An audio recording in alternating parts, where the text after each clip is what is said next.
welcome lagi di channelnya Bu Wenti, di kelas Bu Wenti Krisna. Teman-teman, kali ini skip dulu terkait dengan skripsi. Kali ini Bu Wenti mau konten terkait materinya Bu Wenti. Jadi ya, Bu Wenti di semester ini ngajar 2 mata kuliah, satunya teori pengambilan keputusan dan satunya lagi adalah komunikasi bisnis. Yeps, kali ini Bu Wenti mau berbagi materi terkait dengan komunikasi bisnis. Buku literatur atau acuan yang Bu Wenti pakai adalah bukunya dari Bapak Suwatno, Profesor Dr. H. Suwatno, Haji Suwatno ini ya, Profesor Dr. H. Suwatno MSI. Jadi buku ini sudah 2 kali saya pakai atau 3 kali ya, karena kenapa saya tetap memakai buku ini? Buku ini benar-benar simple, sederhana, mudah dimengerti dan contoh-contohnya juga mudah dipahami, relevan dengan kehidupan sehari-hari juga. Ini bagus, jadi bukunya Bapak Suwatno, Komunikasi Bisnis. Kalau untuk harga lupa saya, belinya pesan di Salemba 4, penerbitnya Salemba 4, saya pesan ke salesnya Salemba 4. Jadi teman-teman, selamat datang di kelas komunikasi bisnis. Jadi selamat datang di kelas komunikasi bisnis. Semoga kalian bisa menikmati ya, atau enjoy di perkuliahan ini meskipun kalian dalam keadaan daring kuliahnya. Semoga berkah dan semoga lancar. Baik, kita langsung aja sih. Kenapa sih orang itu harus belajar komunikasi bisnis itu ya? Pertama-tama saya akan menjelaskan dulu begini. Dalam buku ini dijelaskan bahwasannya ini ada part dimana mengatakan bahwasannya di prolog ya,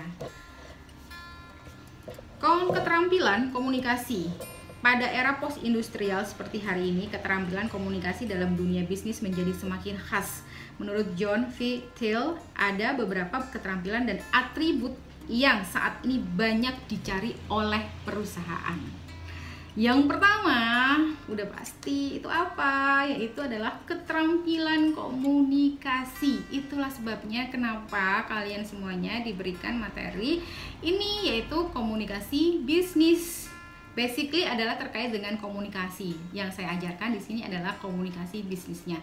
Tapi semuanya nanti saya ajarkan, baik personal ataupun interpersonal. Nanti komunikasinya ada, insya Allah ada.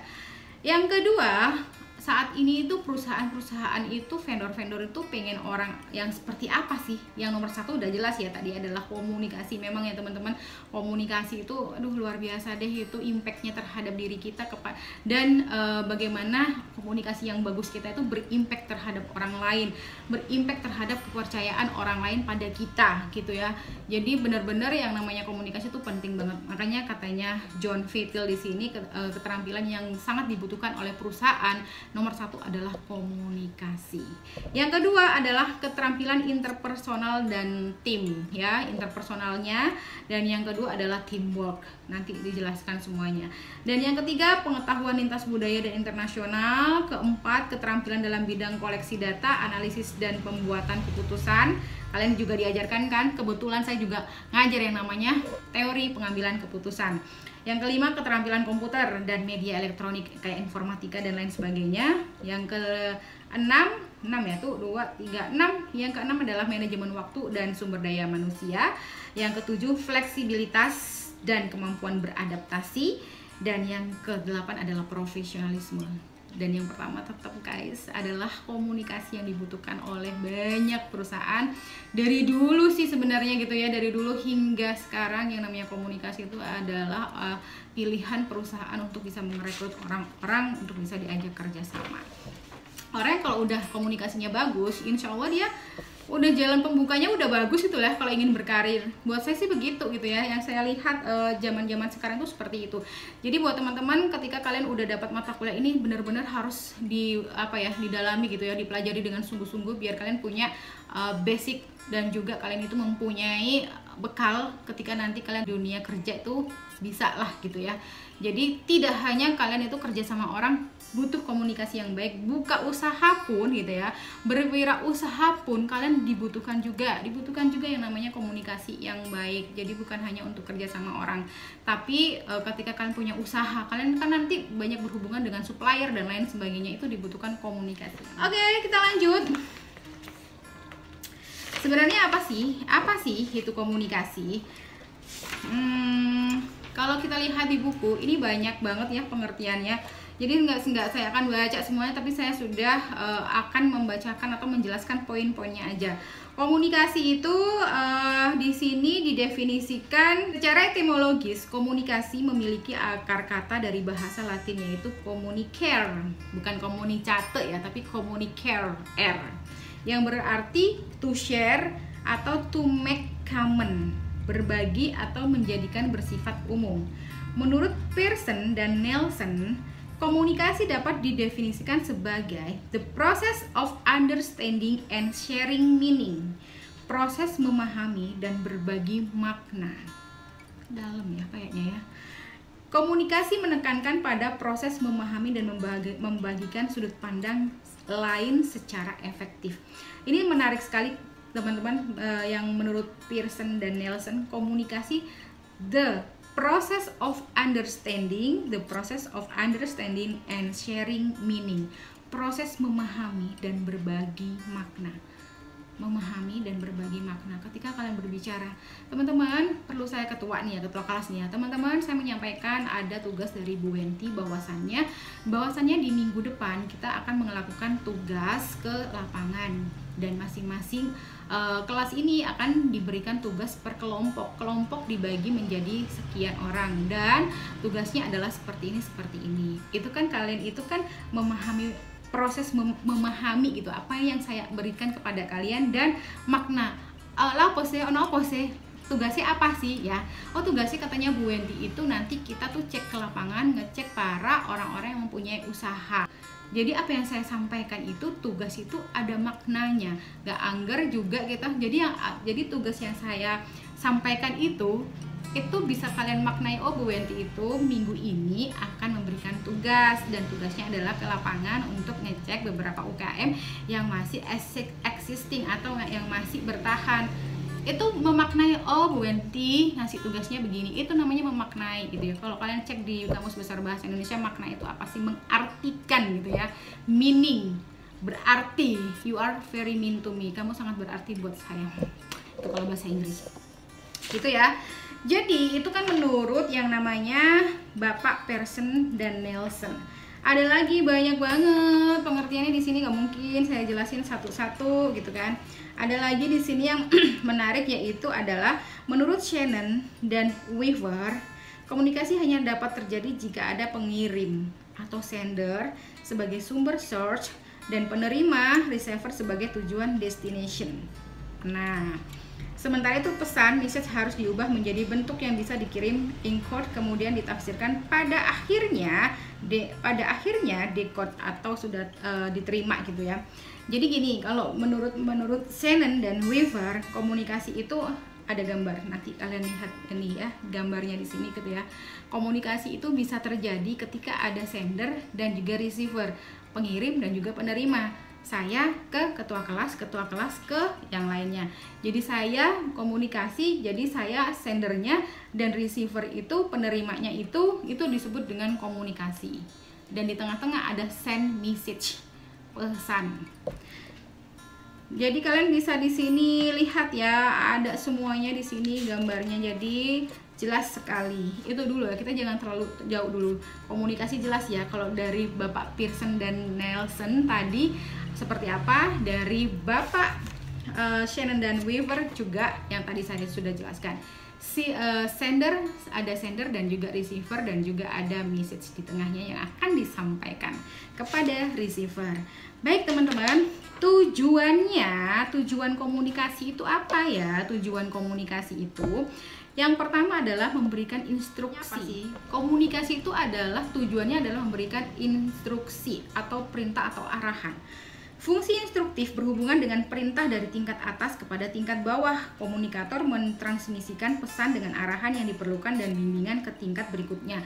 Ya seperti saya ke ketua kelas kalian aja, itu namanya udah komunikasi ya, yang tujuannya adalah instruksi. Misalnya saya ngasih, guys jangan lupa ya para ketua kelas, kalian sampaikan kepada teman-teman untuk minggu depan mengerjakan yang namanya vlog kalian terkait dengan personal kalian. Silahkan ya, itu namanya saya memberikan instruksi terhadap ketua kelas untuk bisa menyampaikan ke teman-temannya mengerjakan tugas gitu ya.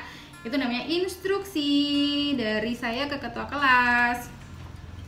Dan yang kedua adalah menciptakan integrasi. Fungsi konsolidatif mengupayakan terbangunnya integrasi kegiatan. Fungsi ini melibatkan antar berbagai fungsi organisasi bisnis.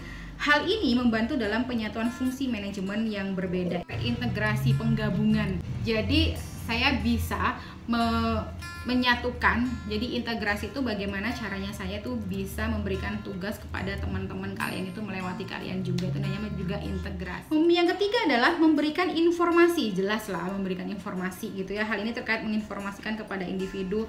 Jelas banget informasi kepada ketua kelasnya lagi kepada teman-temannya. Yang keempat, melakukan evaluasi. Kalau umpamanya di perusahaan tuh pengen mengevaluasi hasil kinerjanya kalian, performnya kalian itu dengan cara apa? Dengan cara berkomunikasi tersebut. Yang kelima, memberikan pengarahan. Hal ini terkait memberikan arahan dan manajemen puncak. Sama aja ya, berkomunikasi itu juga memberikan arahan kepada orang lain. Terus yang selanjutnya adalah mengajar. Wah, hal ini terkait mengajar dan mendidik anggota organisasi. Dengan komunikasi ini tujuannya adalah kita bisa mengajarkan kepada orang lain, tim kita atau anak buah kita atau anggota kita untuk bisa melakukan pekerjaan dengan baik ya. Mengenai pekerjaan, contohnya perihal terjadinya kecelakaan, resiko kerja dan sebagainya. Jadi dengan komunikasi ini kita bisa ngajari anak-anak kita, tim kita, anggota kita dan juga karyawan kita. Itu namanya communication for teaching. Dan selanjutnya adalah mempengaruhi, flow for influencing. Hal ini terkait mempengaruhi orang lain ataupun dipengaruhi oleh orang lain. Jadi ketika kalian berada di perusahaan atau secara personal nih ya, kalian berbicara, berkomunikasi kayak saya nih lah ya. Kalau ngomong ke teman, saya berusaha untuk bisa mempengaruhi omongan saya ataupun komunikasi saya ini, cara bicara saya ini, apa yang saya sampaikan juga pesannya itu bisa mempengaruhi.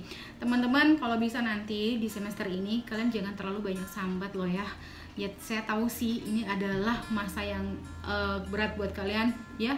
Berat banget, kuliahnya adalah daring. Jadi ingat orang tua kita udah bayarin kita. Nah, kayak gitu tuh namanya mempengaruhi dengan cara komunikasi yang bagus ya. Tujuan dari komunikasi mempengaruhi. Membangun citra. Wah, ini ketika kita mempunyai komunikasi yang bagus itu udah jelas banget personal branding ya. Itu citra kita di mata orang lain itu akan tercipta. Ketika kalian mempunyai komunikasi yang baik, jelas banget personal branding kalian bakalan bagus.